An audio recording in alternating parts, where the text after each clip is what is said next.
ठीक, तो आगे कंटिन्यू करते हैं। पिछले क्लास में इंट्रोडक्शन हुआ था और उसके साथ हम लोग टाइप्स पढ़ रहे थे, तो आज उसी में कंटिन्यू रहेंगे। Types of matrices. पिछले क्लास में हम लोग सबसे पहला पढ़े थे नल मैट्रिक्स, जिसको जीरो मैट्रिक्स भी कहते हैं। दूसरा हम लोग पढ़े थे रो मैट्रिक्स। तीसरा हम लोग पढ़े थे कॉलम मैट्रिक्स। फोर्थ हम लोग पढ़े थे हॉरिजॉन्टल मैट्रिक्स। और फिफ्थ अपने पास हुआ था वर्टिकल मैट्रिक्स। ये 5 टाइप हम लोग पिछले क्लास में पढ़े थे। ठीक है, आगे इसके बाद कंटिन्यू रहेगा। तो सिक्स्थ जो टाइप होता है, काफी ज्यादा important, identity matrix. Identity matrix, ये जो आइडेंटिटी मैट्रिक्स है, पूरे के पूरे मैट्रिक्स चैप्टर में ये लगभग हर एक क्वेश्चन के अंदर प्रेजेंट होता है। तो आइडेंटिटी मैट्रिक्स का नोटेशन जो है उसको हम लोग कैपिटल आई से रिप्रेजेंट करेंगे। और एक बात का ध्यान रखिएगा कि जब कभी भी, ठीक है, जो जनरल अलजेब्रा जो हम लोग यूज करते हैं, तो जनरल अलजेब्रा का जो 1 होता है, ठीक है, जनरल अलजेब्रा में जो 1 यूज करते हैं, मैट्रिक्स अलजेब्रा में उसी के प्लेस पे हम लोग आइडेंटिटी मैट्रिक्स यूज करते हैं। ठीक है, जनरल अलजेब्रा में अपने पास जिस किसी भी प्लेस पे 1 होता है, मैट्रिक्स अलजेब्रा में उस प्लेस पे हम आइडेंटिटी मैट्रिक्स यूज कर सकते हैं। तो मैट्रिक्स अलजेब्रा में आइडेंटिटी बिल्कुल 1 की तरह बिहेव करता है। तो ये होता क्या है, आइडेंटिटी मैट्रिक्स होता क्या है?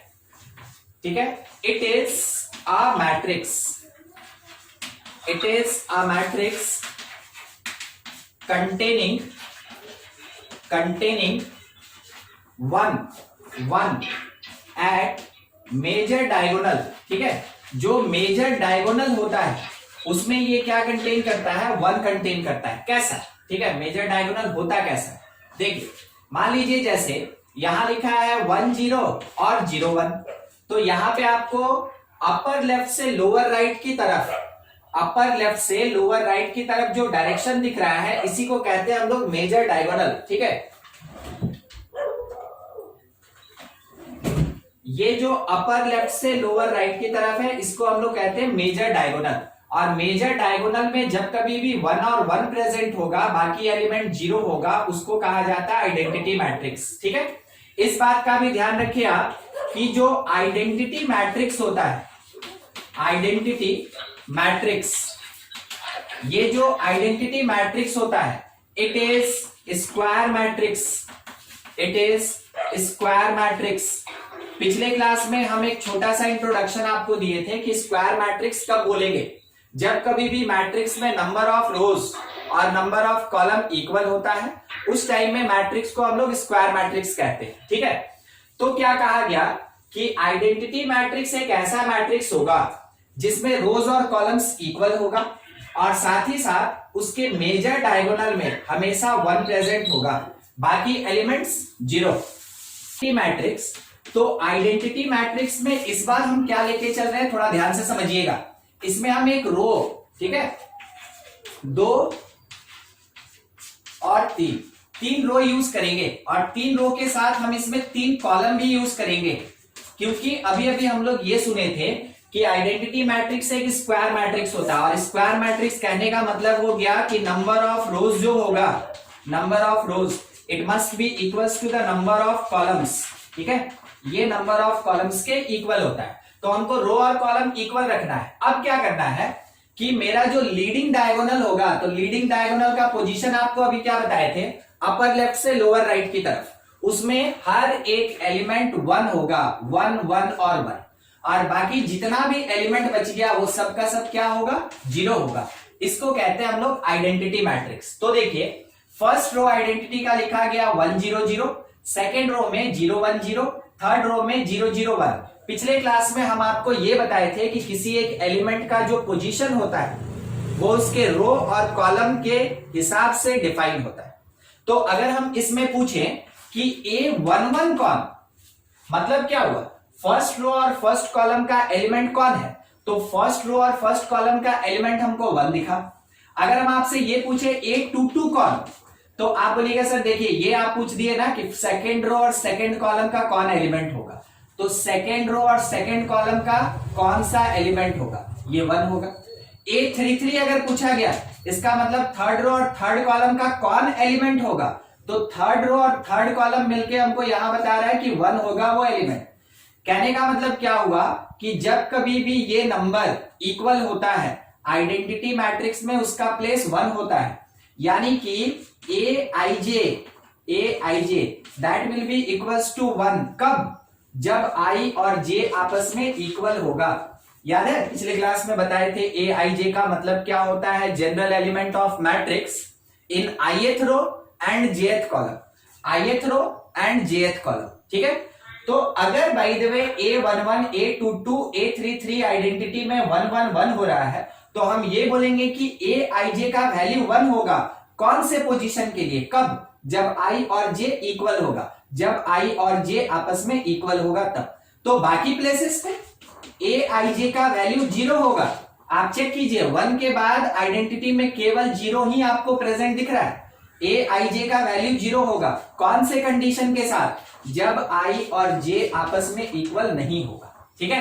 तो i और j इक्वल यानी कि रो और कॉलम का पोजीशन अगर सेम है तो वैसे केस में एलिमेंट का वैल्यू 1 होगा, और अगर i और j का वैल्यू सेम नहीं है तो वैसे केस में एलिमेंट का वैल्यू 0 होगा, ठीक है। और ये कौन से मैट्रिक्स से रिलेटेड है, आइडेंटिटी मैट्रिक्स से रिलेटेड है। तो ये कंडीशन एग्जिस्ट करता है, ये कंडीशन एग्जिस्ट करेगा for identity matrix, for identity matrix, ठीक है।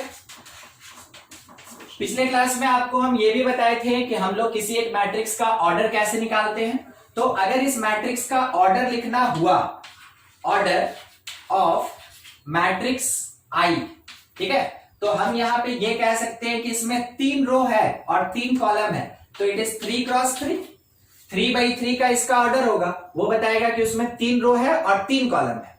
तो जब कभी भी 3 रो और 3 कॉलम कंटेन करने वाला कोई भी आइडेंटिटी मैट्रिक्स होता है तो हमेशा ध्यान रखिएगा हम लोग उसको I3 कहते हैं, ठीक है। I3 का मतलब ही क्या हो जाता है कि 3 रो और 3 कॉलम उसके अंदर प्रेजेंट है, ठीक है। अभी अभी यहां पे जो एक एग्जांपल दिए थे इसमें कितना रो मेरे पास है, 2 रो है और कॉलम कितना है 2, तो हम लोग इसको अगर नाम देना चाहें तो क्या लिख सकते हैं, I2।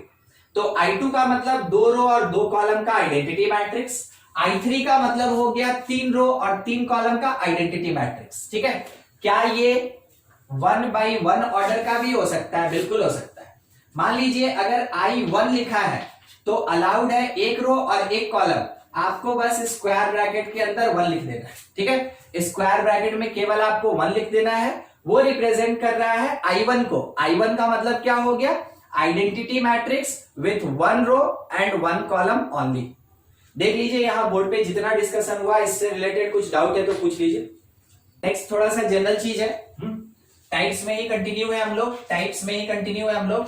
Square matrix, square matrix बहुत सिंपल सा चीज, बस लिखे नहीं थे इसलिए लिख दे रहे हैं, अदरवाइज इस पे बहुत डील किए हम लोग, ठीक है। स्क्वायर मैट्रिक्स मतलब क्या हुआ, matrix contain equal number of rose and columns, equal number of rose and columns. जब कभी भी नंबर ऑफ रो और नंबर ऑफ कॉलम इक्वल होगा वैसे केस में मैट्रिक्स को स्क्वायर मैट्रिक्स कहेंगे। जैसे ये जो है मेरे पास इसमें 1 2 3 4 लिखे, ये 2 क्रॉस 2 का स्क्वायर मैट्रिक्स। डी एक मैट्रिक्स बना दिए हम, यहां एलिमेंट लिखे 2 0 1 -1 3 2 1 1 -1, ये 3 क्रॉस 3 का स्क्वायर मैट्रिक्स हो गया। एक मैट्रिक्स सी लिखे हम जिसमें कि मेरे पास 1 2 1 4 0 1 3 4 2 2 1 2 और 0 1 -1 1 ये लिखा है। तो ये 4 कॉलम, 4 रो और 4 कॉलम का एक स्क्वायर मैट्रिक्स हो गया।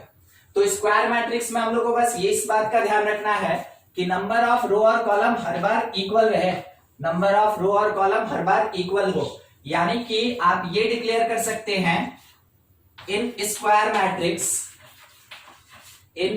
मैट्रिक्स ऑर्डर हमेशा कौन से टाइप का होता है, n क्रॉस n टाइप का होता है। तो n क्रॉस n टाइप का कोई सी भी मैट्रिक्स का ऑर्डर है, n क्रॉस n टाइप का किसी भी मैट्रिक्स का ऑर्डर है, इसका मतलब है वो मैट्रिक्स कैसा है, स्क्वायर मैट्रिक्स। ठीक है, नेक्स्ट अपने पास आएगा स्केलर मैट्रिक्स। स्केलर मैट्रिक्स देखिए किसको बोलते हैं हम लोग, स्केलर मैट्रिक्स। ठीक है, इस चीज का ध्यान रखिएगा। If all diagonal elements, if all diagonal elements are identical and not equal to 0 and not equal to 0, rest all 0, rest जितना भी एलिमेंट बच गया सबका सब क्या होगा, जीरो होगा। तो डायगोनल पोजीशन पे जो एलिमेंट्स है वो जीरो नहीं होगा और सबका सब बराबर होगा। दूसरा बात, डायगोनल छोड़ के जो भी प्लेस बच गया उस प्लेस पे हर एक एलिमेंट जीरो हो जाएगा मेरा, उस प्लेस पे हर एक एलिमेंट जीरो हो जाएगा। और अगर हर एक element other than diagonal zero है और डायगोनल का एलिमेंट इक्वल है, वैसे केस में उसको क्या बोलेंगे हम लोग, स्केलर मैट्रिक्स। एक और चीज, डायगोनल बात जब कभी भी आएगा, ठीक है, तो बोला जाए या नहीं बोला जाए, डायगोनल एग्जिस्ट करता है केवल स्क्वायर मैट्रिक्स में। Diagonal exist in square matrix, ये केवल स्क्वायर मैट्रिक्स में ही एग्जिस्ट करेगा और कहीं नहीं एग्जिस्ट करेगा। ठीक है, तो डायगोनल बोल दिया मतलब स्क्वायर।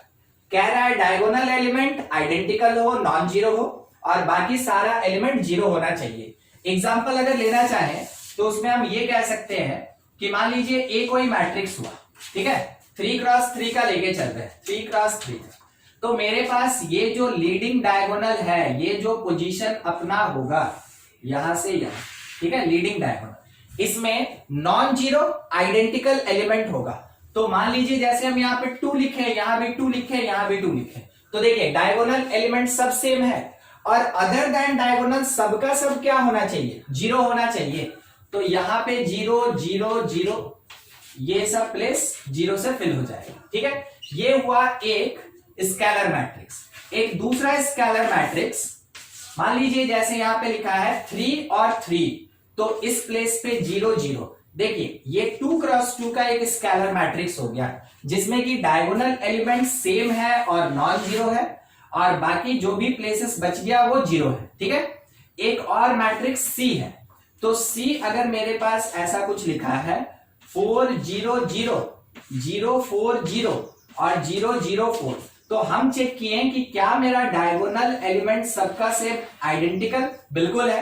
अदर देन डायगोनल क्या सारा एलिमेंट जीरो, वो भी एग्जिस्ट कर रहा है। तो हम ये कह सकते हैं कि ये 3x3 ऑर्डर का एक स्केलर मैट्रिक्स है। तो स्केलर मैट्रिक्स में आपको ध्यान रखना है कि डायगोनल एलिमेंट जो होगा वो आइडेंटिकल होगा, नॉन जीरो होगा और बाकी जितना भी एलिमेंट है वो सब का सब जीरो होगा।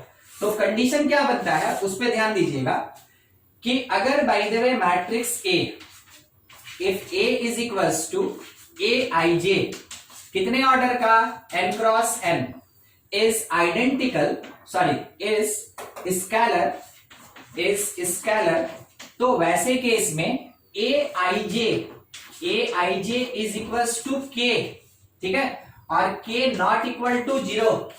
कब, जब i और j आपस में इक्वल होगा तब, और रेस्ट पार्ट जो भी बच गया वो सब का सब क्या होगा, जीरो हो जाएगा। तो ये कंडीशन एग्जिस्ट करता है इसमें, Aij का वैल्यू कांस्टेंट k होगा जबकि k का वैल्यू जीरो नहीं होना चाहिए। और ये k कब पुट करेंगे, जब ij इक्वल होगा। i और j इक्वल होता है तो आपको याद होगा वो पूरा पोजीशन डायगोनल का होता है। तो बाकी पोजीशन में एक कंडीशन और बनता है, यहां पे लिखना है, थोड़ा सा जगह कम पड़ गया, Aij इज इक्वल्स टू 0। ये कब का बात है, जब i not equal to j होगा तब। ठीक है, तो i j के बराबर, तो वहां पे k पुट करेंगे हम लोग और k नॉन जीरो होना चाहिए। और जब कभी भी i j के इक्वल नहीं होगा उस पोजीशन पे हम लोग जीरो पुट करेंगे। तो कौन सा मैट्रिक्स डिफाइन होगा, उस टाइम में स्केलर मैट्रिक्स डिफाइन होता है। देखिए बोर्ड पे जितना पार्ट है डिस्कस किया हुआ, कुछ डाउट है पूछिए, नहीं तो आप इसका स्क्रीनशॉट ले लें फिर आगे बढ़ा जाए। देखिए एक डिक्लेरेशन दे रहे हैं, बताइएगा सही है कि गलत है। ठीक है, क्या लिखा है? All identity matrix, all identity matrix must be scalar matrix. बोलिए सही है कि गलत है, ट्रू कि फॉल्स? ट्रू है। हम लोग स्केलर मैट्रिक्स में ये पढ़े थे, स्केलर में अभी अभी हम लोग ये पढ़े थे कि ये स्क्वायर होगा और इसमें कुछ भी नॉन जीरो वैल्यू होगा। तो मान ले रहे हैं जैसे यहाँ के होगा, यहाँ 0 0 और के, ठीक है, जबकि के का वैल्यू 0 नहीं होना चाहिए। ठीक है, और आइडेंटिटी मैट्रिक्स भी अभी अभी हम लोग पढ़े। तो अगर एक बार इसको आप लिखे 2x2 ऑर्डर का ही, तो आपको पता चलेगा इसमें पर्टिकुलरली 1 0 और 0 1 लिखना होता है। यानी कि के अगर 1 हो जाए, के अगर एग्जैक्टली 1 हो जाए, वैसे केस में वो आइडेंटिटी मैट्रिक्स बनेगा, अदरवाइज वो स्केलर मैट्रिक्स कहलाएगा। तो जितना भी आइडेंटिटी मैट्रिक्स होता है सब एक टाइप का स्केलर मैट्रिक्स ही होता है। ठीक है, नेक्स्ट देखिए, नेक्स्ट पार्ट अपने पास है, इसी टाइप्स में ही हम लोग चल रहे हैं। डायगोनल मैट्रिक्स, डायगोनल मैट्रिक्स किसको कहते हैं? Diagonal matrix. तो इसमें आप ऐसे समझे, all diagonal elements, all diagonal elements should not zero, should not zero. ठीक है, रेस्ट जितना भी एलिमेंट बच गया, rest all elements other than diagonal, rest all elements should be zero, वो जीरो होना चाहिए। ठीक है, तो देखिए क्या क्या बात आया। यहां पे बोला आप कुछ भी डालिए, बस नॉन जीरो मत डालिए। स्केलर बोला कि आप कांस्टेंट डालिए पर्टिकुलरली, और आइडेंटिटी बोला कि आप उस पर्टिकुलर कांस्टेंट के जगह एग्जैक्टली 1 रखिए। ठीक है, तीनों रिलेटेड है, देखिएगा अभी समझ में आएगा वो बात। डायगोनल का एक एग्जांपल लेते हैं। ठीक है, जैसे कि इसका रिप्रेजेंटेशन कुछ इस तरीके से होता है, थोड़ा आप ये भी समझ लें क्योंकि क्वेश्चन में लिखा रहेगा इसी तरीके से, DIAG, फिर उसके बाद आपके पास राउंड ब्रैकेट है या कर्ली ब्रेस है या स्क्वायर ब्रैकेट है, और उसमें लिखा है 2 3 5, कॉमा से सेपरेटेड होता है, कॉमा से सेपरेटेड। जब भी 3 एलिमेंट देखेंगे इसका मतलब है कि 3x3 का एक मैट्रिक्स बनेगा, 3x3 का एक मैट्रिक्स बनेगा। अगर इसमें 2 एलिमेंट लिखा है 2x2 ऑर्डर का मैट्रिक्स बनेगा।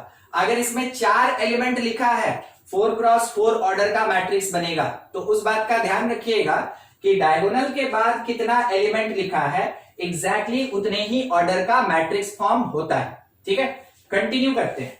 अब क्या बोला गया कि डायगोनल में 2 3 5, इसके कहने का मतलब क्या है? डायगोनल में 2 3 5, तो 2 3 और 5 डायगोनल में, बाकी रेस्ट जो भी एलिमेंट है वो किसके बराबर होना चाहिए? 0। तो बाकी बचा मेरे पास जितना भी प्लेस, उन सारे प्लेसेस पे हम 0 पुट कर दिए। तो देखिए केवल डायगोनल में नॉन जीरो है, केवल डायगोनल में नॉन जीरो है, बाकी हर एक प्लेस पे 0 एग्जिस्ट कर रहा है। इसको कहा जाता है डायगोनल मैट्रिक्स। अब एक बात का ध्यान रखिएगा, डायगोनल, एक मिनट, स्क्वायर मैट्रिक्स का स्पेशल केस होता है, स्क्वायर मैट्रिक्स का स्पेशल केस होता है डायगोनल मैट्रिक्स। ठीक है, स्पेशल केस है डायगोनल मैट्रिक्स। डायगोनल का स्पेशल केस होता है स्केलर मैट्रिक्स, और स्केलर मैट्रिक्स का स्पेशल केस होता है आइडेंटिटी मैट्रिक्स। आइडेंटिटी मैट्रिक्स इसका स्पेशल केस है। तो सबसे जनरल केस कौन होता है? सबसे जनरल केस होता है स्क्वायर मैट्रिक्स। ठीक है, square matrix general, square matrix का स्पेशल केस डायगोनल, जबकि डायगोनल में नॉन जीरो हो, बाकी सबका सब जीरो हो। डायगोनल का स्पेशल केस स्केलर मैट्रिक्स, जबकि आप अनइक्वल वैल्यू नहीं ले सकते हैं, कुछ भी लीजिए मगर इक्वल लेके चलिए। और इसका स्पेशल केस है आइडेंटिटी, कि पर्टिकुलरली आपको डायगोनल में क्या पुट करना है? 1 पुट करना है। तो अगर आप डायगोनल मैट्रिक्स के लिए ही डिफाइन करें कि A is diagonal matrix, A is a diagonal matrix, ठीक है, डायगोनल मैट्रिक्स। तो ये कहा जा सकता है कि अगर matrix A is equals to Aij है कितने ऑर्डर का, n क्रॉस n, तो Aij should not equal to 0 कब का बाद, जब I इक्वल टू j होगा, और Aij इज इक्वल टू 0 ये कब का बाद, जब I और j आपस में इक्वल नहीं होता है, ठीक है। तो ये कंडीशन हो गया पर्टिकुलरली किसके लिए, डायगोनल मैट्रिक्स के लिए। क्या आपको ऐसा ऐसा कंडीशन सब समझ में आता है कि क्या लिखा गया है? अगर कुछ दिक्कत होगा तो पूछ लीजिएगा, ठीक है, क्योंकि आपके क्वेश्चन में कभी इस फॉर्मेट में दिया हुआ रहेगा, कभी स्टेटमेंट मेंशन रहेगा, तो हमको दोनों तरीके से बताना होता है। हम आपको स्टार्टिंग में स्टेटमेंट से बता देते हैं कि हुआ क्या, और बाद में जो मैथमेटिकल कंडीशन होता है वो भी लिखा जाता है, क्योंकि पता नहीं क्वेश्चन में मैथमेटिकल कंडीशन देगा या फिर स्टेटमेंट देगा, तो दोनों चीज आपको अच्छे से समझ में आना चाहिए, क्योंकि इसका यूज रहेगा। और जब तक आप इसको समझेंगे नहीं तब तक आप क्वेश्चन को नहीं आइडेंटिफाई कर सके, और क्वेश्चन अगर नहीं समझ में आया इसका मतलब है फिर तो वो आगे बनेगा ही नहीं, ठीक है। तो विशेष ध्यान रखिएगा, कहीं भी दिक्कत हुआ माइक ऑन कीजिए, पूछ लीजिए, ठीक है। चलिए आपके लिए है एक सवाल, आप इसको सॉल्व करेंगे। B is diagonal matrix, B is diagonal matrix, B is diagonal matrix of order 3 cross 3 such that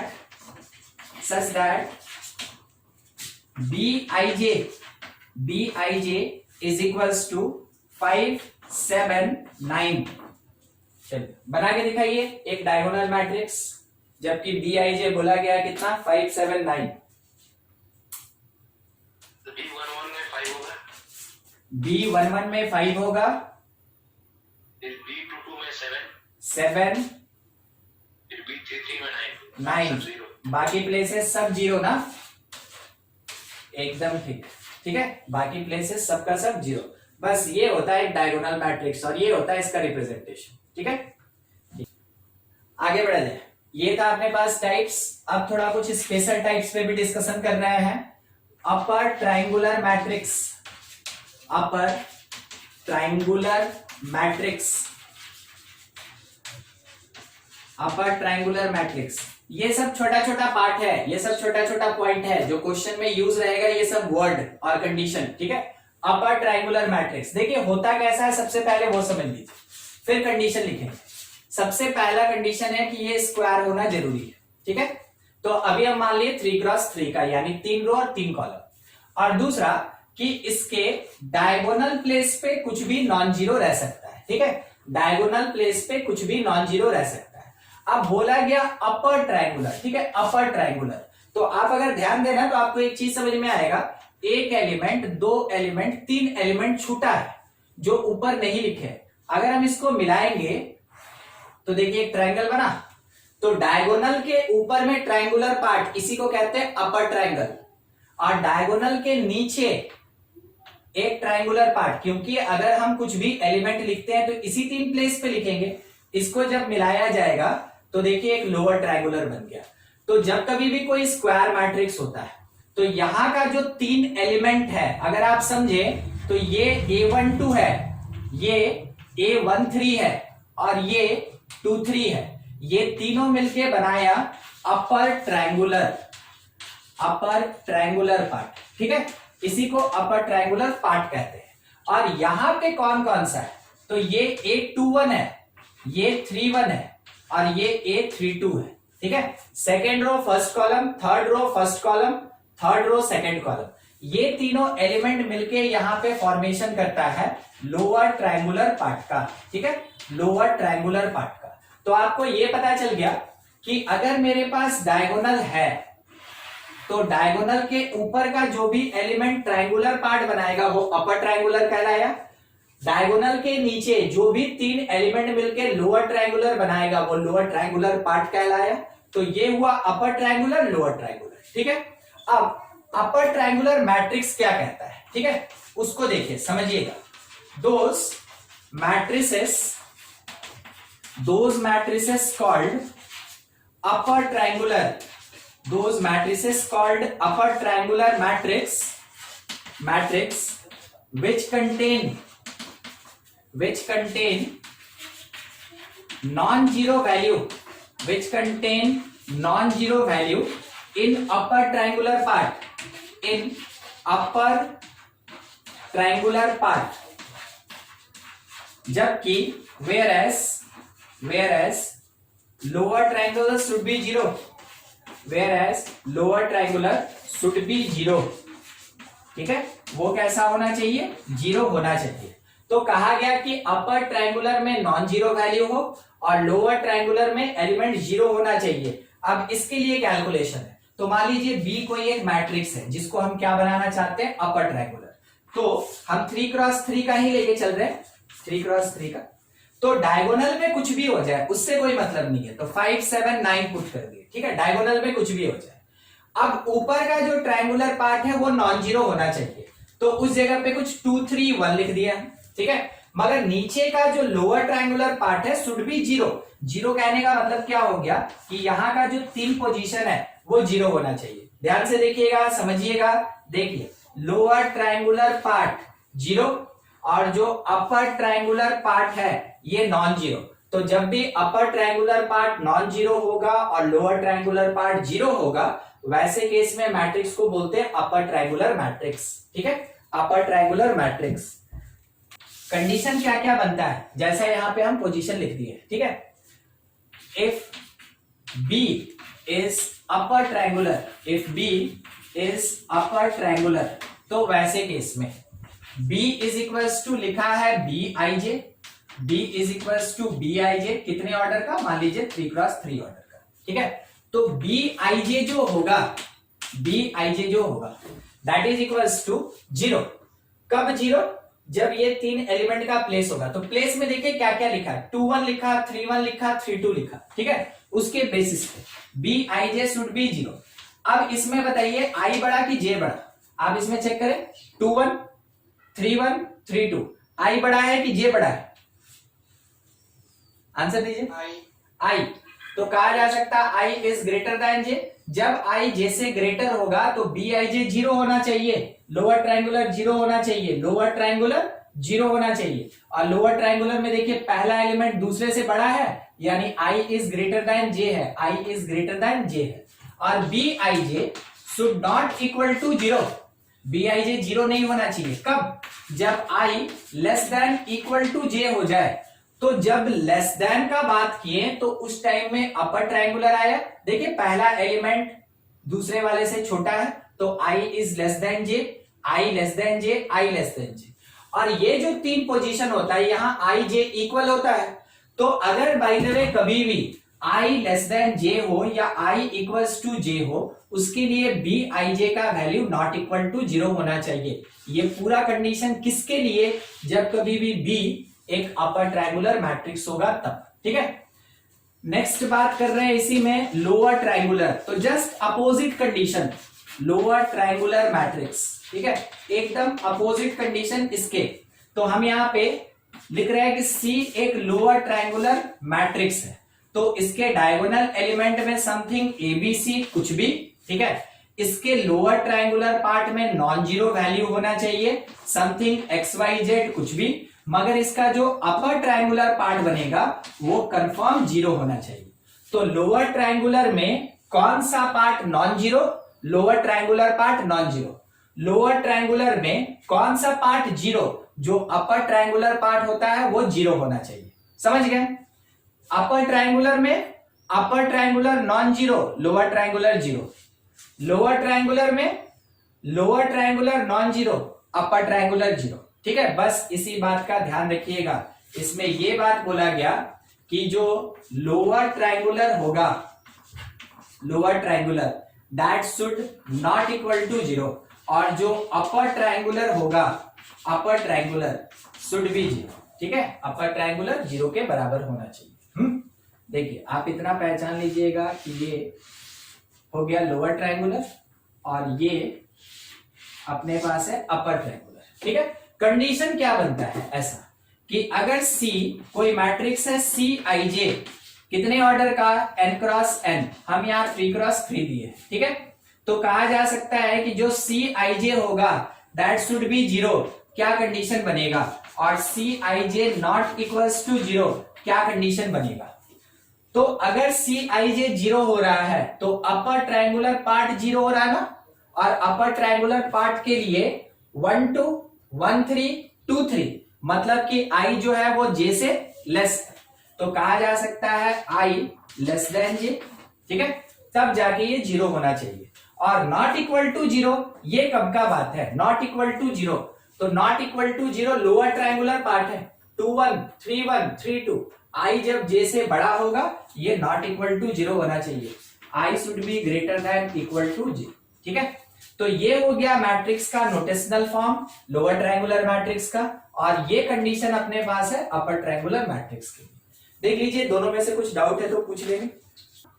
देखिए डिस्कशन कर रहे थे लोअर ट्रायंगुलर में थोड़ा दिक्कत था ना, लोअर ट्रायंगुलर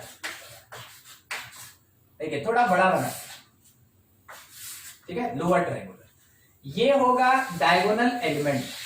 तो डायगोनल एलिमेंट में हमेशा यहां पे A11 A22 A33, तो जब ij इक्वल होता है हम लोग उसको डायगोनल कहते हैं, ठीक है। इसके बाद यहां पे अगर आप देखें तो एक ट्रायंगुलर पोजीशन मिल रहा है, हम डिस्कशन कर रहे हैं 3 क्रॉस 3 पे, ध्यान रखिएगा। तो ये जो एलिमेंट आएगा ये फर्स्ट रो और सेकंड कॉलम का है, तो 1 2, first row third column 1 3, second row third column 2 3, और एक नीचे में ट्रायंगुलर पार्ट आएगा, नीचे में ट्रायंगुलर पार्ट आएगा, तो ये होगा मेरे सेकंड रो और फर्स्ट कॉलम का, तो 2 1, यहां पे थर्ड रो और फर्स्ट कॉलम 3 1, यहां पे थर्ड रो और सेकंड कॉलम 3 2। अभी जैसा बताए थे ये मेरा अपर ट्रायंगुलर है, तो इस अपर ट्रायंगुलर के लिए सोच के देखिए i और j में क्या रिलेशन है, 1 2 1 3 2 3, पहला एलिमेंट दूसरे से छोटा है, तो i is less than j, किसके लिए, अपर ट्रायंगुलर के लिए, मैट्रिक्स नहीं बोल रहे, अपर ट्रायंगुलर पार्ट बोल रहे, ठीक है, अपर ट्रायंगुलर पार्ट। अच्छा इसमें देखिए लोअर ट्रायंगुलर पार्ट है ये लोअर ट्रायंगुलर पार्ट है, लोअर ट्रायंगुलर पार्ट। तो लोअर ट्रायंगुलर पार्ट में i जो है फर्स्ट वाला एलिमेंट i कहलाया, सेकंड j कहलाया, तो i j से बड़ा है, i is greater than j।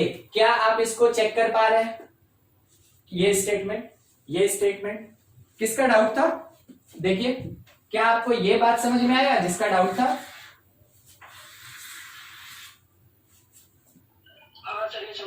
हाँ ठीक है, ये समझ गए ना। अब कोई भी मैट्रिक्स लोअर ट्रायंगुलर मैट्रिक्स कहलाएगा, लोअर ट्रायंगुलर मैट्रिक्स कहलाएगा जबकि इसका अपर ट्रायंगुलर पार्ट 0 हो, अपर ट्रायंगुलर पार्ट 0 हो, और जो लोअर ट्रायंगुलर पार्ट होगा, लोअर ट्रायंगुलर पार्ट होगा that should not equal to 0, ठीक है, वो 0 नहीं होना चाहिए। तो कब बोलेंगे लोअर ट्रायंगुलर मैट्रिक्स, जब अपर ट्रायंगुलर पार्ट 0 हो और लोअर ट्रायंगुलर पार्ट नॉन 0 हो, तब उसको लोअर ट्रायंगुलर मैट्रिक्स कहा जाता है, ठीक है। अब इसी चीज को हम यहां कंडीशन क्या बना दिए कि एक मैट्रिक्स है मेरे पास C, और वो मैट्रिक्स का एलिमेंट है Cij 3 क्रॉस 3 या n क्रॉस n ऑर्डर का। तो हम बोले कि जो एलिमेंट होगा that should not equal to 0, that should not equal to 0। तो कौन से पार्ट का वैल्यू 0 नहीं होना चाहिए, लोअर ट्रायंगुलर, और लोअर ट्रायंगुलर के लिए i जो है वो ग्रेटर देन j होना चाहिए। तो वही चीज यहां लिखे कि i ग्रेटर देन j होगा तो एलिमेंट का वैल्यू नॉन जीरो होना चाहिए, और Cij should be equal to 0।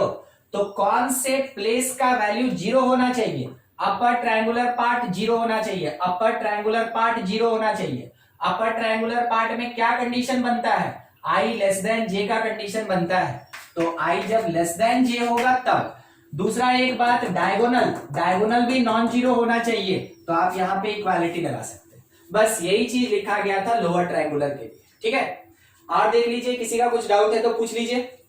Triangular matrix में हम लोग को नंबर ऑफ जीरोस काउंट करना है कि कितना जीरो होता है, ठीक है। ये क्वेश्चन कंपटीशन लेवल का होता है। कि किसी एक ट्राइंगुलर मैट्रिक्स में कितना जीरो एग्जिस्ट करेगा उसका कैलकुलेशन कीजिए। तो मान लीजिए जैसे अभी हम कैलकुलेशन क्या करने जा रहे हैं, थोड़ा वो बता दें। Calculation for number of zeros in triangular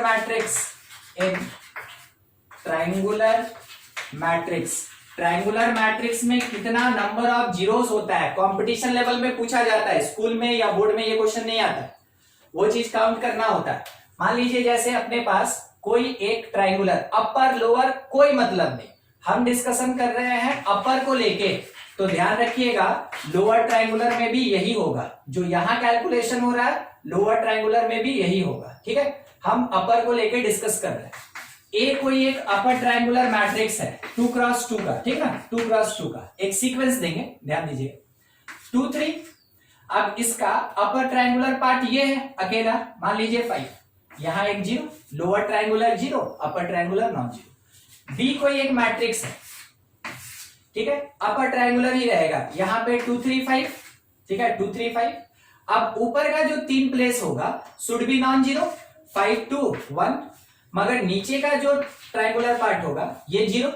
एक सी मैट्रिक्स ले रहे हैं 4 क्रॉस 4 का, और वो भी अपर ट्राइंगुलर ही होगा 1 2 3 4 ऐसा। Upper triangular part non zero होना चाहिए, 2 -1 3 2 1 1, और लोअर ट्राइंगुलर पार्ट मेरे पास 0 होना चाहिए। ये लोअर ट्राइंगुलर पार्ट मेरे पास 0 होना चाहिए, देख लिया आप इस बात को। ठीक है, 2 क्रॉस 2 ऑर्डर का, 3 क्रॉस 3 का अपर ट्राइंगुलर, 4 क्रॉस 4 का अपर ट्राइंगुलर, हमको सीक्वेंस मिल जाएगा, बस यहीं से मिल जाएगा। ठीक है, क्या मिल रहा है देखिएगा, इसमें एक रो है जिसमें कि 1 0 है, ठीक है, एक ही रो है और उसमें 1 0 है। अब यहां पे देखिएगा रो 2 के अंदर एक 0 है और रो 3 के अंदर 2 0 है। ठीक है, अब इसको देखिएगा, रो 2 के अंदर एक 0 है, रो 3 के अंदर 2 0 है, और रो 4 के अंदर 3 0 है। तो क्या आपको यह बात पता चला कि अपर ट्राइंगुलर मैट्रिक्स है तो जैसे जैसे रो नंबर बढ़ रहा है वैसे वैसे नंबर ऑफ जीरोस भी बढ़ेगा, जैसे जैसे रो नंबर बढ़ रहा है वैसे वैसे जीरोस भी बढ़ेगा। मगर हर एक मैट्रिक्स, 3 एग्जांपल है, हर एक मैट्रिक्स में एक चीज का ध्यान रखिए, रो 1 में एक भी 0 नहीं है, रो 1 में एक भी 0 नहीं है, देख रहे हैं आप। तो इसका मतलब क्या हुआ कि अगर मेरे मैट्रिक्स के पास, समझिएगा इस बात को, ठीक है, अगर मेरे मैट्रिक्स के पास, if matrix has n rows, अगर इसके पास n नंबर ऑफ रोज है, देन हम ये कहेंगे n-1 rows contain 0, n-1 rows contain zeros in successive order, in successive order.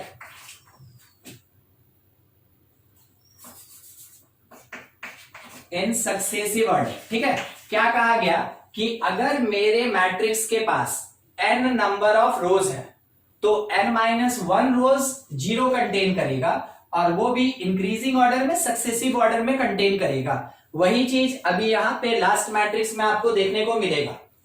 इस वाले मैट्रिक्स में कितना रो है, 4 रो है, मगर कितना रो 0 कंटेन कर रहा है, 3 रो।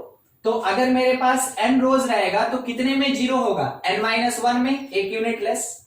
और दूसरा एक और बात ध्यान दीजिएगा कि सेकेंड रो से 0 स्टार्ट हुआ तो उसमें एक 0 था, थर्ड रो में फिर 0 हुआ, 2 0 हुआ, फोर्थ रो में फिर से 0 आया, 3 0 आया।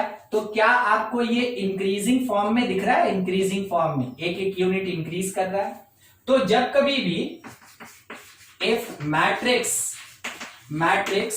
is of order, if matrix is of order n cross n and it is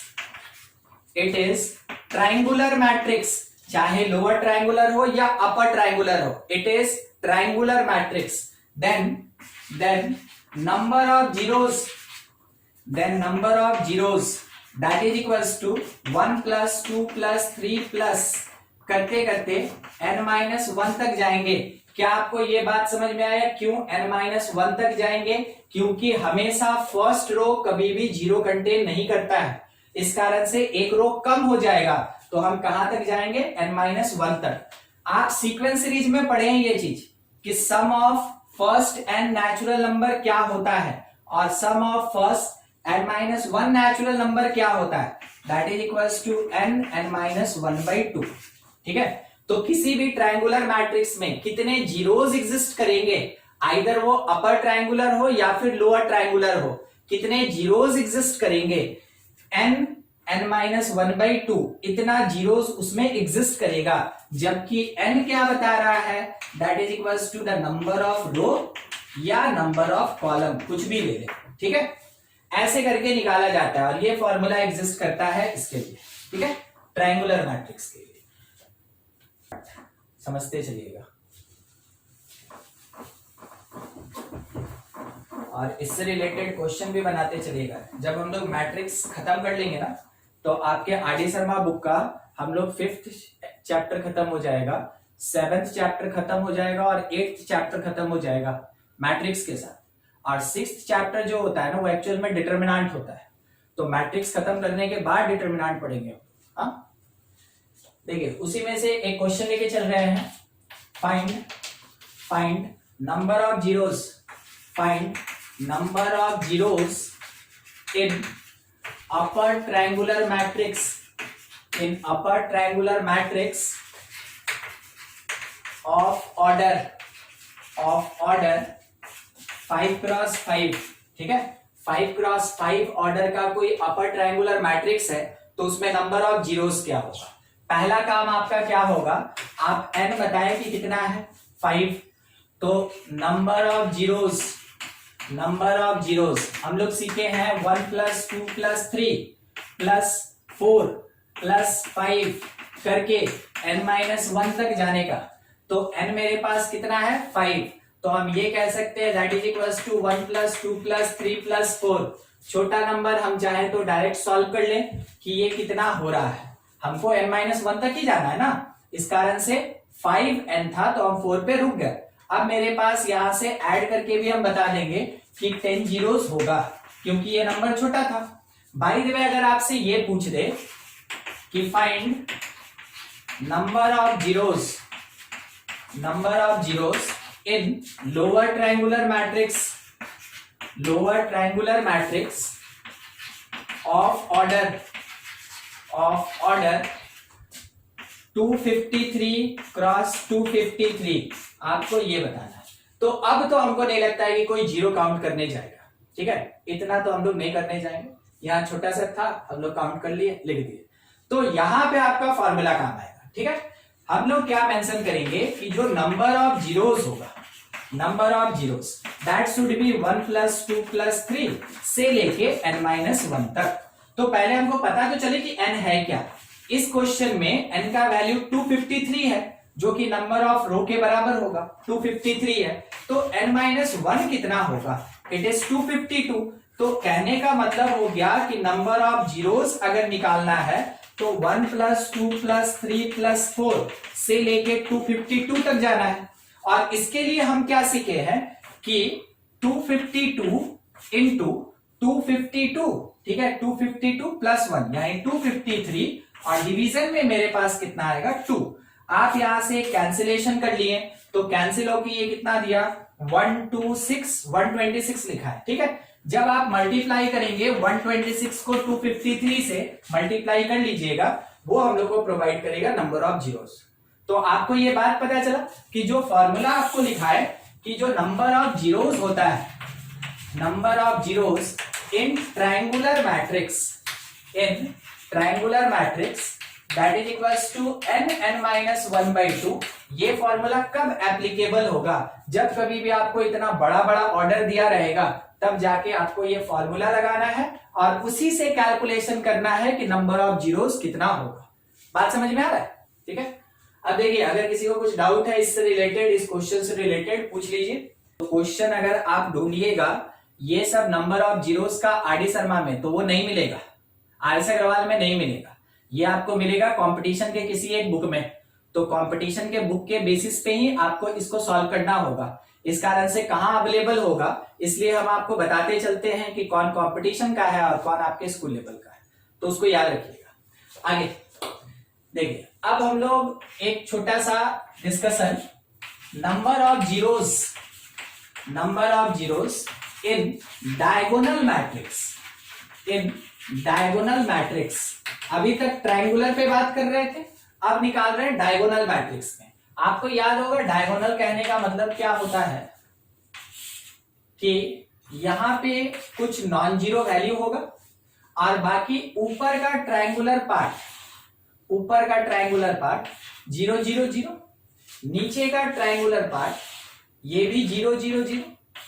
ठीक है, तब तो जाके इसको डायगोनल मैट्रिक्स कहते हैं कि डायगोनल में केवल नॉन जीरो एलिमेंट होगा, बाकी सबका सब जीरो होगा। तो सोचिए, एक ट्रायंगुलर पार्ट के लिए मेरे पास नंबर ऑफ जीरोस का जो कैलकुलेशन था हम लोग अभी अभी किए थे वो n-1/2 था।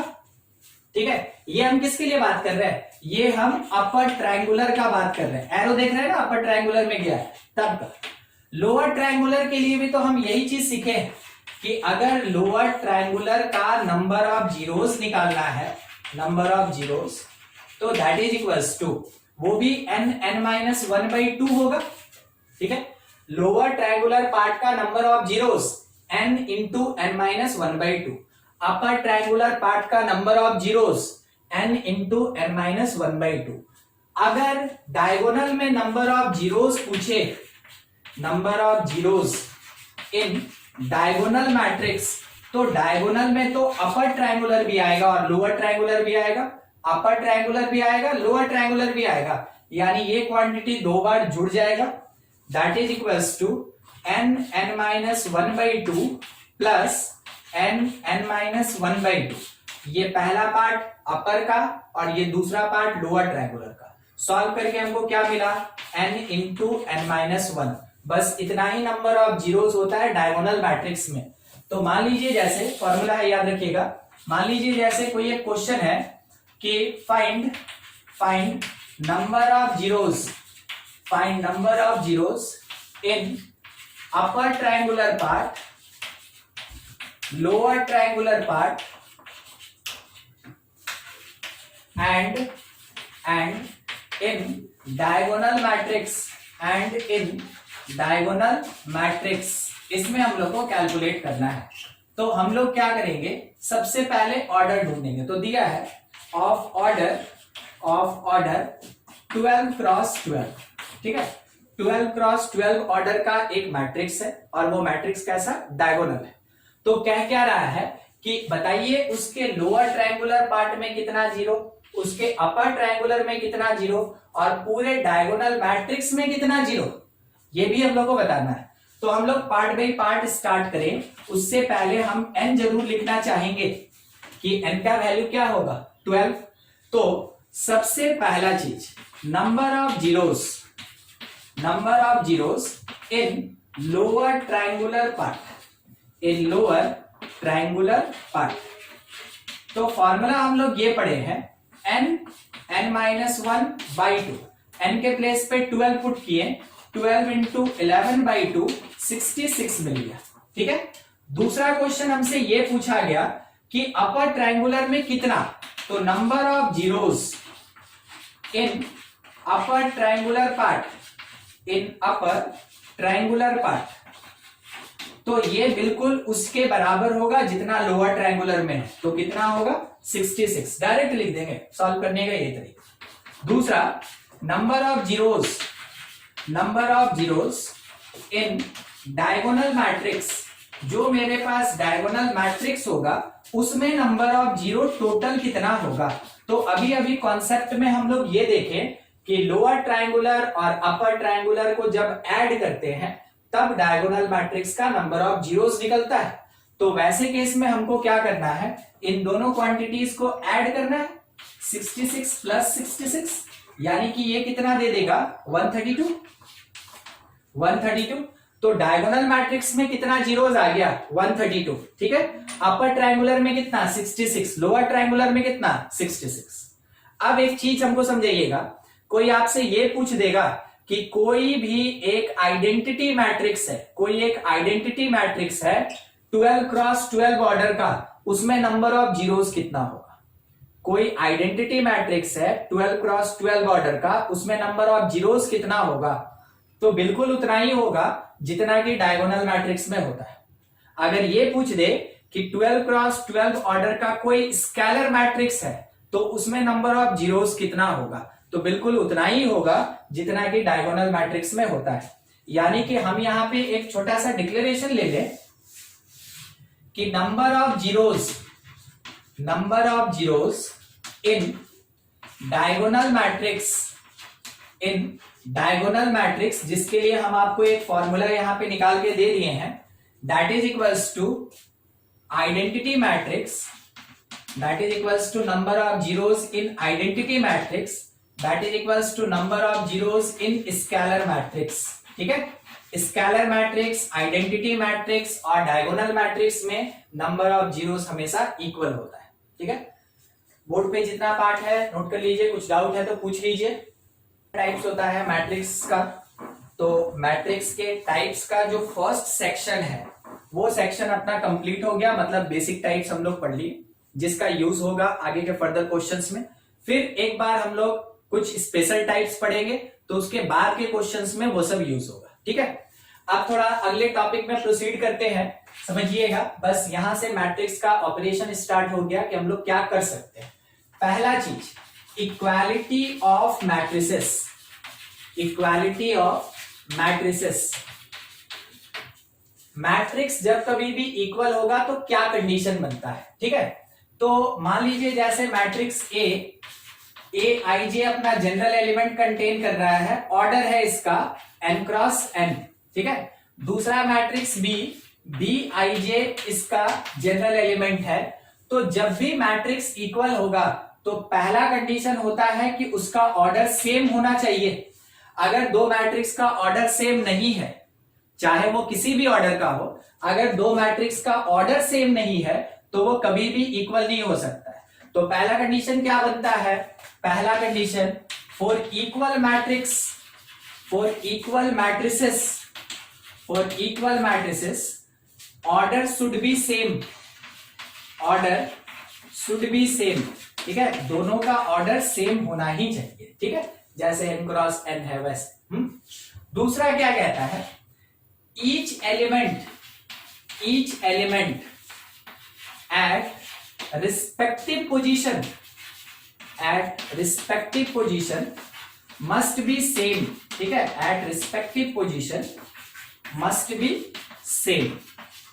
अब इसका क्या मीनिंग हुआ, इसका मीनिंग हुआ ना कि ए आई जे जो होगा वो बी आई जे के इक्वल होगा, ठीक है। चलिए जनरल में आपको ये समझ में आ गया, मगर इसका भी क्या मीनिंग है वो हमको नहीं समझ में आया। ये तो ठीक है हम समझ गए, मगर इसका क्या मीनिंग है वो नहीं समझे। देखिए 1 प्लेस का जो एलिमेंट होगा वो दूसरे मैट्रिक्स के 1 प्लेस के एलिमेंट के साथ इक्वल होना चाहिए। जो 2-3 प्लेस का एलिमेंट होगा वो दूसरे मैट्रिक्स के 2-3 प्लेस के एलिमेंट के इक्वल होना चाहिए। ये कंडीशन यही बात बोल रहा है। और यहां जो लिखा है रिस्पेक्टिव पोजीशन, वो भी यही बात बोल रहा है कि 1 प्लेस 1 के बराबर होना चाहिए, 2-3 प्लेस 2-3 प्लेस के बराबर होना चाहिए, यानी आईजे प्लेस के बराबर होना चाहिए, ठीक है। तो हम लोग ये देखेंगे कि मान लीजिए इस पे क्वेश्चन कैसा आएगा, ठीक है। इक्वालिटी हमको समझ में आ गया, क्वेश्चन कैसा आएगा। अगर ये बोला गया कि एक मैट्रिक्स है 2x + 2 3 और 5 इज इक्वल्स टू, यहां पे लिखा है 2 7 y - 1 और 5। तो देखिए सबसे पहला चीज, ये लेफ्ट हैंड साइड का मैट्रिक्स कितने ऑर्डर का 2 क्रॉस 2, राइट हैंड साइड का मैट्रिक्स कितने ऑर्डर का 2 क्रॉस 2।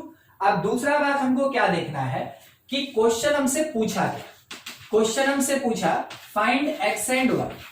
तो अगर एलिमेंट के बारे में पूछा तो हमको यहां पे थोड़ा गौर करना चाहिए कि ये element first row second column है और यही element first row second column है और कहा गया है कि अगर दो मैट्रिक्स बराबर होता है तो ए आई जे बी आई जे के इक्वल होगा। यानी कि आप पहला इक्वेशन बना सकते हैं कि x plus two should be equal to 7। अब तो आपको इक्वेशन सॉल्व करने आता है, वैल्यू निकाल लिए x 5 आया।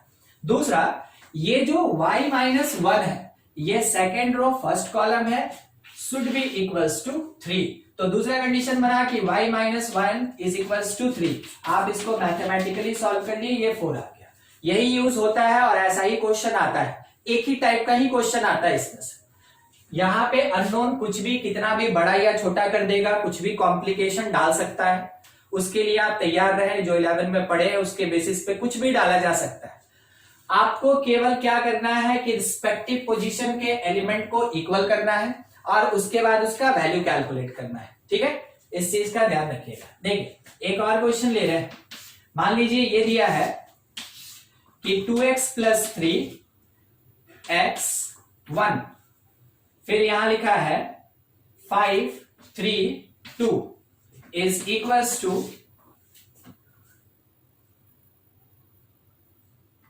-1 -2 1 और नीचे लिखा है 5y plus x 5y plus x 3 और 2, ऐसा दिया है।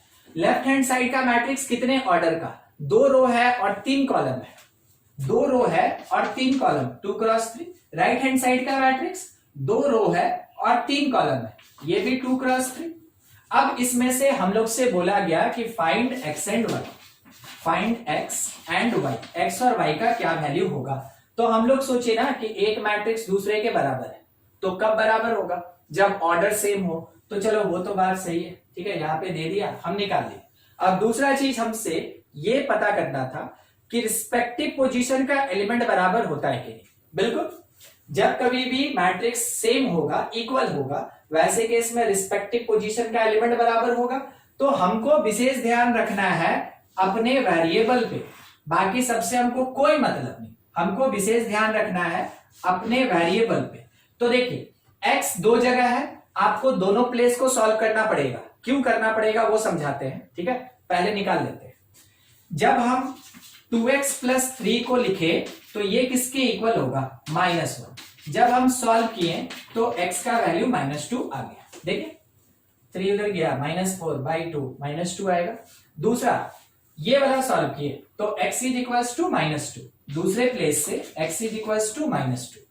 एक ही वेरिएबल के लिए आप 2 बार सॉल्व किए, अगर ये दोनों सेम आंसर देता है तो x का वही आंसर होगा जो कॉमन आंसर है। अगर ये दोनों अलग अलग आंसर देता, मान लेते हैं एक जगह से x मिलता -2 और एक जगह से x मिलता +2, तो हम क्या आंसर देते ना, नो वैल्यू ऑफ x। समझ रहे हैं मेरी बात को। अगर कॉमन वैल्यू आया, डिफरेंट इक्वेशन और कंडीशन को सॉल्व करके एक ही वेरिएबल का अगर कॉमन वैल्यू आया तो वो आंसर होगा, और अगर अनकॉमन वैल्यू आया तो इसका मतलब है x का वैल्यू एग्जिस्ट नहीं करेगा। तो आपको उसी तरीके से आंसर करना होता है, ध्यान रखिएगा।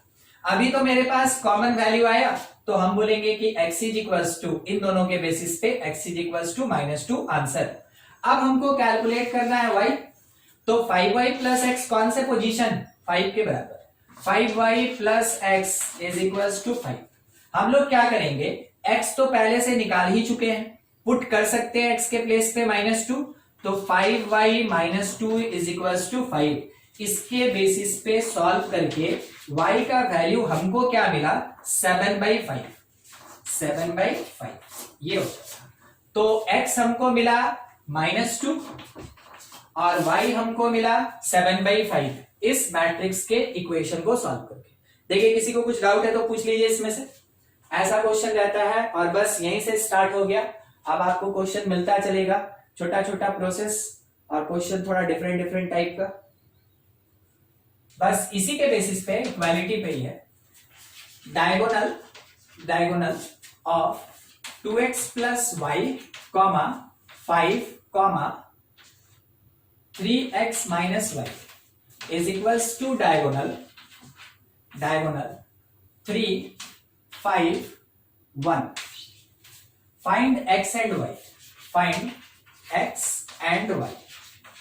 ठीक है, देखिए आप में से जो इसको समझ गया, सॉल्व करना चाहते हैं, बिल्कुल स्टार्ट कर दीजिए. आप सॉल्व करना आप ही को है. ठीक है, हम थोड़ा सा समझा रहे हैं कि अगर बाय द वे किसी को क्वेश्चन नहीं समझ में आया उसके लिए बता रहे हैं. अगर लिखा है diagonal 2x plus y 5 3x minus y, तो हम इसको मैट्रिक्स में कुछ इस तरीके से लिखेंगे कि पहला एलिमेंट मेरा होगा 2x प्लस वाई, फिर डायगोनल का 5, फिर डायगोनल का 3x माइनस वाई. क्योंकि ये तो डायगोनल मैट्रिक्स है ना, तो बाकी सब प्लेस पे क्या होगा, बाकी सब प्लेस पे 0 होगा. ये फुल लेंथ में ऐसा मैट्रिक्स बनेगा 3x3 का. दूसरा जो मैट्रिक्स दिया है कि डायगोनल 3 5 1, क्योंकि आप नहीं प्रेडिक्ट कर सकते कि क्वेश्चन किस तरीके से पूछेगा, तो आपको हर एक कंडीशन, हर एक पार्ट, हर एक तरीके से तैयार रहना होगा कि कुछ भी पूछेगा हाँ हमको आता है. तो जब आपके दिमाग में आएगा कि हाँ हम पढ़े हैं, हम बनाए हैं, हमको आता है, तो आपका कॉन्फिडेंस बढ़ेगा और उससे क्या होता है ना, क्वेश्चन के सही होने का चांस बहुत ज्यादा बढ़ जाता है. ठीक है, इसलिए आपको हर एक तरीके से क्वेश्चन सॉल्व करने आना चाहिए. डायगोनल 3 5 1 का मतलब यही हो गया कि डायगोनल में 3 5 1 है और रेस्ट प्लेसेस सारा का सारा 0 होगा. अब कह रहा है ये दोनों मैट्रिक्स बराबर, तो अब आप काम कर सकते हैं और आंसर हमको बताइएगा जिसका आ जाएगा कि x कितना आया और y कितना आया. सॉल्व कीजिए जल्दी जल्दी. x आया 4/5, y आया 7/5 ना. ठीक, चलिए ठीक. भाई देखिए अगर किसी का नहीं हो पाया, ठीक है, तो 2x plus Y first element 3 के बराबर एक इक्वेशन और दूसरा 3x माइनस वाई. जहां पे x y नहीं है वो तो किसी काम ही का नहीं ना, वो किसके बराबर 1. दो लीनियर इक्वेशन है, सॉल्व करना है, सिंपल ऐड किए, ये आया मेरे पास 5x that is equals to 4, यानी x का वैल्यू 4/5 और किसी भी एक इक्वेशन में पुट कर दिया, हम यहां पुट कर रहे हैं, तो y निकल जाएगा 3x माइनस 1 यानी कि 3 इंटू 4/5 और -1. ठीक है, तो ये हो गया 12 और उसमें से 5 चला गया तो 7/5. तो बिल्कुल सही आंसर है अपने पास x 4/5 और y 7/5. कुछ इस तरीके से आपको सॉल्व करना चाहिए था इसको. ठीक है, चलिए जिसका हो गया बहुत बढ़िया, नहीं हो पाया बोर्ड पे बना हुआ है, आप इसको नोट कर लें